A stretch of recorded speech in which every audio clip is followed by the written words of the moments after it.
Assalamualaikum warahmatullahi wabarakatuh. Perkenalkan saya Aima Reza, NIM 2471201046. Baik, di sini saya akan berstorytelling tentang apa itu Islam dan batasan Islam. Islam adalah agama yang diturunkan oleh Allah Subhanahu wa taala kepada Nabi Muhammad SAW untuk mengatur hubungan manusia dengan Allah, dengan dirinya dan dengan sesamanya. Definisi ini diambil dari beberapa nas, baik Al-Quran maupun hadis.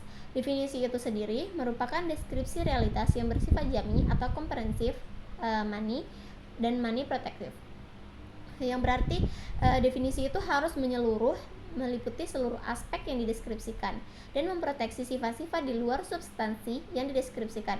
Dan batasan Islam itu sebagai agama yang diturunkan oleh Allah Subhanahu wa taala telah memproteksi agama yang tidak diturunkan oleh Allah Subhanahu wa taala. Ini meliputi agama apapun yang tidak diturunkan oleh Allah, baik itu Hindu, Buddha, Konghucu, Shintoisme ataupun yang lainnya. Sedangkan batasan kepada Nabi Muhammad telah memproteksi agama lain yang diturunkan kepada Nabi Muhammad, baik agama yang diturunkan kepada Nabi Musa, Isa, maupun yang lainnya. Nah, apakah Kristen, Yahudi, ataupun agama-agama Nabi dan Rasul yang lain mengenai batasan yang mengatur hubungan manusia dengan Allah, dengan dirinya, dan dengan sesamanya, itu merupakan deskripsi yang komprehensif yang meliputi seluruh aspek mulai dari urusan dunia sampai akhirat, yang menyangkut dosa, pahala, maupun akidah, ibadah, ekonomi, sosial, politik, budaya, pendidikan, dan lainnya. Semua itu dijelaskan oleh nas-nas syar'a yang berbunyi Inna daina indallahi islami dinah, yang artinya sesungguhnya agama yang diridhoi di sisi Allah hanyalah Islam. Quran Surah Ali Imran ayat 19. Ayat tersebut menjelaskan kedudukan Islam sebagai agama yang diturunkan oleh Allah Subhanahu wa taala kepada manusia. Namun ketika Allah menjelaskan sesungguhnya agama di sisi Allah hanyalah Islam, yang dimana berarti bahwa agama lain yang pernah diturunkan oleh Allah tidak diakui setelah diturunkannya Islam. Nah, ini diperkuat lagi oleh firman Allah yang berbunyi Al-yawma akmaltu lakum dinakum wa atmamtu alaikum ni'mati wa raditu lakumul islami dina. Hari ini telah aku sempurnakan untuk kamu agama kamu dan telah aku cukupkan untuk kamu nikmatku, serta aku ridhoi Islam sebagai agama kamu. Quran Surah Al-Maidah ayat 3. Ayat tersebut menjelaskan bahwa hanya Islamlah satu-satunya agama yang diridhoi oleh Allah Subhanahu wa taala, sementara yang lainnya tidak.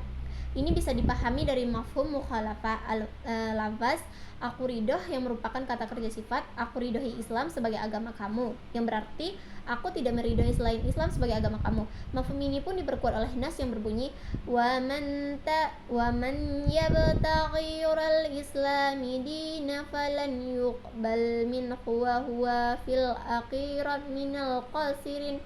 Siapa saja yang mencari selain Islam sebagai agama, sekali-kali tidak akan diterima agama itu darinya dan di akhirat dia termasuk orang-orang yang merugi. Quran Surah Al-Maidah ayat 85. Nah, ya, itu tentang Islam.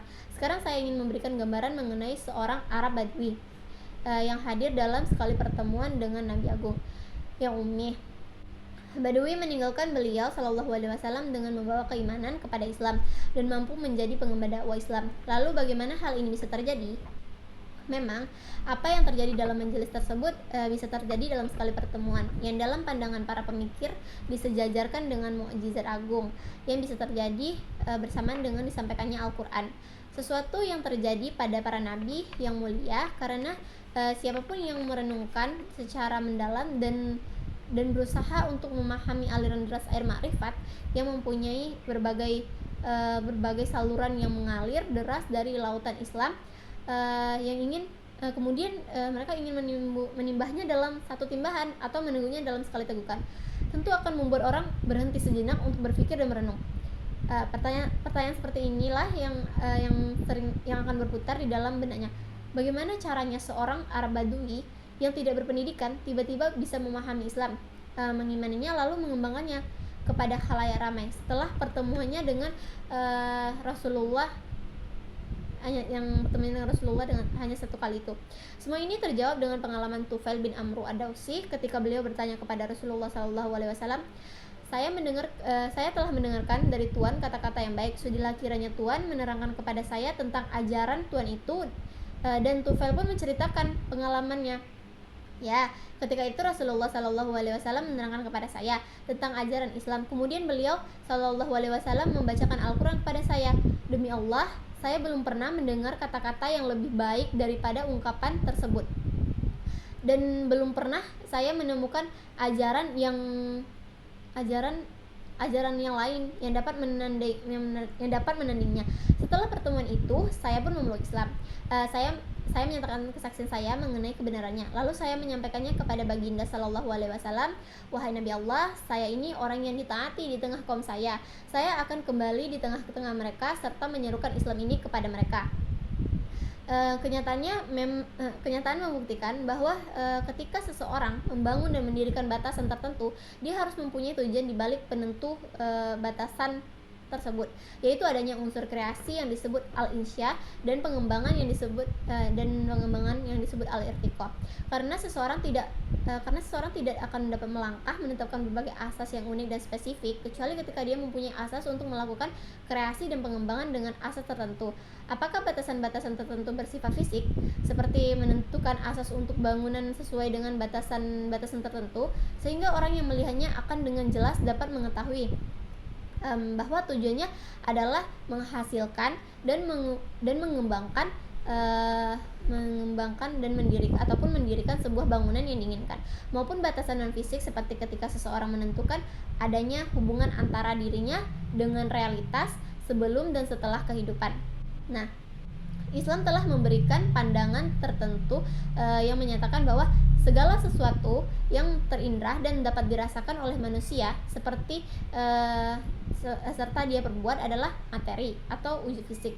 Ketika perbuatan, perasaan atau penginderaan ini lahir dari perintah dan larangan Allah, maka batasan tertentu di sini adalah wujud penyatuan antara materi dengan ruh, yaitu adalah mazju al-madah bi aruh. Artinya orang tersebut telah mampu memutuskan bahwa Allah lah zat yang maha ada sebelum kehidupan ini. Dialah satu-satunya zat yang maha tinggi urusannya serta maha agung kekuasaannya, yang akan tetap ada setelah kehidupan ini telah tiada. Dialah zat yang maha memerintah manusia untuk melakukan apa yang dia perintahkan sesuai dengan perintah dan larangannya, di mana perintah dan larangan ini merupakan an-nahiyah ar-ruhiyah, aspek kerohanian. Contohnya penyatuan antara materi dengan ruh. Ini tidak dapat dihitung jumlahnya dengan mengemukakan pohon. Dilihat dari aspek penglihatan indera, nampak bahwa pohon tersebut merupakan wujud materi, tetapi memperhatikan pohon tersebut merupakan ciptaan sang pencipta adalah an-nahiyah ar-ruhiyah. Contoh lainnya adalah membelanjakan uang kepada fakir miskin. Uang adalah materi. Ketika aktivitas infak atau yang disebut dengan pembelanjaan tersebut tidak lahir karena dorongan syariah Islam, yakni karena perintah dan larangan Allah, maka aktivitas infak yang dilakukan seseorang ini tadi hanya terbatas sebagai aktivitas fisik. Tetapi ketika aktivitas infak tersebut disatukan dengan perintah dan larangan Allah, maka di sini telah terjadi penyatuan antara materi dengan ruh. Maka pandangan Islam itu terhadap pemerintahan dibangun dengan asas nahiyah ar-ruhiyah itu sebagai agama dan wujud materi sebagai negara, yaitu negara yang dibangun berdasarkan agama. Ini tentu berbeda dengan sosialisme dan kapitalisme dan dibangun dengan prinsip bahwa materi adalah azali. Di samping menolak agama, ketika dibangun dengan prinsip memisahkan antara agama dengan negara atau memisahkan antara materi dengan ruh. Berdasarkan dengan kewajiban menentukan batasan ini, seorang muslim yang mengemban pemikiran Islam tertentu akan berusaha agar terus-menerus melakukan kreasi al-insya dan pengembangan al-irtiqa. Yang dimaksud dengan orang yang melakukan kreasi al-insya adalah orang yang menghasilkan sesuatu yang baru, baik berbentuk pemikiran baru, solusi baru, penjelasan pemikiran lama maupun implementasi pemikiran atau tidaknya terhadap realitas baru.